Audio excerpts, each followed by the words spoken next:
What's up, guys? It's your boy Rod. Welcome back to Entry Thursdays. Today, I'm going to be talking about something a little bit different here. I'm going to share with you guys what I use in the Forex trading market. It's called the hills and valleys. Now, I got some questions lined up that I wrote down before making this video for you guys. So, if I was learning the questions that I would ask and how this hills and valley could benefit you, okay? So, without a doubt, we're going to jump right on into it. All right. So what is a hill and what is a valley?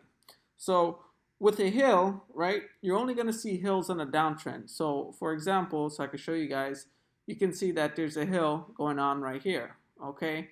And valleys, you're only going to see valleys on an uptrend. So you see the valley here, the valley here, the valley here, and you can see this is a big valley here, okay? Now, how do these help you in trading? Hills and valley will help you understand support and resistance level easier because when you see it, you know that it's a solid level of support or resistance. You don't have to question it twice because you understand when a valley or a hill is created, more than likely there's enough data presented that you can take, an educated, let me get this off here. Oh God, my girl texted me. Sorry guys. But no trouble. The hills and valley helps you, you know, understand the support and resistance a lot easier. And then, when it comes down to, looking for entry opportunities based on market structure, you could kind of see what's going on. Okay. So let's actually point out some more examples for you guys so you can understand, why is this important. All right.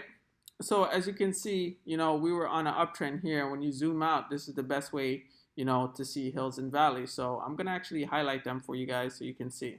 All right, so I would consider this right here because, we're going on an uptrend, as you guys can see. This is a higher low, higher high, higher low, higher high. Okay, and so, the valleys I'll be highlighting here. Now, depending on what time frame you're looking at, if you're looking at overall structure, or if you're looking at, just a small swing. So for example, right, let me break this down to you guys. You're going to have hills and valleys here as well.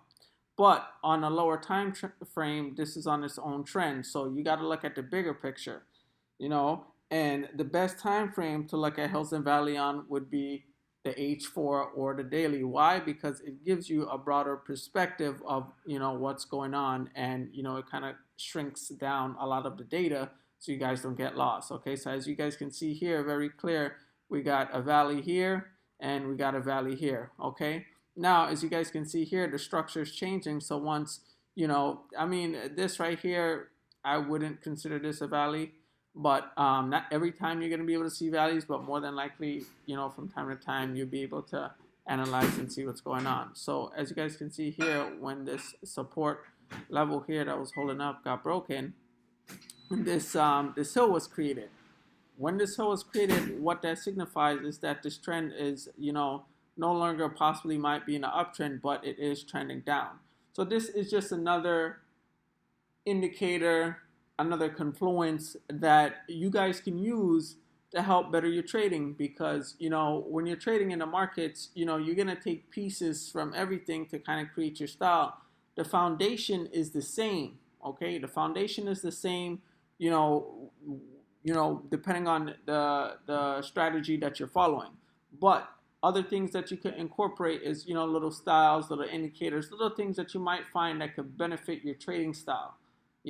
So I found that, being able to locate hills and valleys can give me a better understanding of levels of support and resistance, and knowing when to take a big high risk trade versus taking smaller risks, because I'm unsure about what's going on in the markets. Okay, so let's go to another pair so we can mark up some more examples for you guys here so you can see what's going on.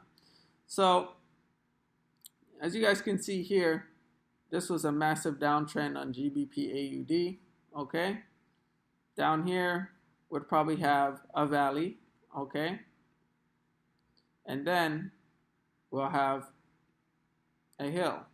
Okay, but again, like I said, the valleys are mainly on the uptrend, so you don't want to signify the valley here, because this is on a downtrend. So only when on an uptrend you will see the valleys instead of the hills. So uptrend, valleys, downtrend, hills. Okay, so that was a trick question. Try to get you guys here. Make sure you're paying attention with me, because it could get very confusing if you don't know what's going on. So as you guys can see here, let me point out another valley. Here you go, and another valley.